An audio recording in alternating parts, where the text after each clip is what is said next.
তো হ্যালো বন্ধুরা, তোমরা সব কেমন আছো? আশা করছি ভালোই আছো, আর আমিও ভালো আছি। তো যারা কন্টেন্ট ক্রিয়েটার মানে ছোট বড় নতুন সবাইকে বলছি, যে বলছে মানে বহুত এমন এমন বড় বড় কন্টেন্ট ক্রিয়েটার বলছে কি যে ভিডিওতে হ্যাশট্যাগ এতটা ইউজ করো অতটা ইউজ করো। হ্যাশট্যাগ ইউজ মানে হ্যাশট্যাগ কোনো সওয়ালই আসে না ভিডিওতে। তুমি এমনিও ভিডিও ভাইরাল হয়ে যাবে, যদি ভিডিও এরকম হয় ভালো হয়, কন্টেন্ট ভালো হয়, এমনিতে ভাইরাল হয়ে যাবে। আর মেন কথা, তোমাকে তো ধৈর্য ধরা কাজ করতে হবে, ঠিক আছে? হ্যাশট্যাগের কোনো দরকার নাই।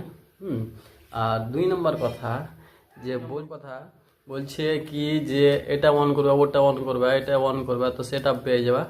বন্ধু দেখো, এইসব অন করেই যদি সেট আপ পেয়ে লোক যদি ইনকাম করতো, তাহলে লোক বাইরে কাম করতে যেত না, বাড়িতে বসে বসে ওই পয়সাটাই চলে আসতো। এইরকম ব্যাপার। হ্যাঁ, তো এইসব কোনো কিছু নয়, কিছু সেট আপ করতে হবে না, তোমাকে ধৈর্য ধরে মানে কাজ করতে হবে, ঠিক আছে? ধৈর্য ধরে ভিডিও ছাড়তে হবে, মানে দিন কিছু 3টা করে ভিডিও ছাড়ো, যারা নতুন ওদের জন্য সব থেকে ইম্পর্ট্যান্ট। ঠিক, তো দিন কিছু 3টা করে ভিডিও ছাড়ো, একটা সকাল 9টা, একটা দুপুর 3টা, একটা সন্ধ্যা 7টা।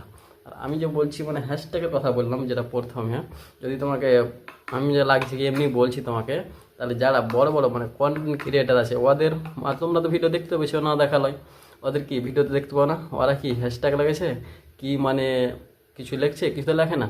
Good morning, good afternoon, good evening, good night লেখছে, তো ওদের তো ভিডিও ভাইরাল। ওই জন্য বলছি সব থেকে বেশি ফলোর দরকার, ফলো এঙ্গেজমেন্ট বাড়ার দরকার। ওই জন্য কী করতে হবে আপনাকে? নিয়ম মতন কাজ করতে হবে, ভিডিও ছাড়তে হবে, ফটো পোস্ট করতে হবে। ওকে।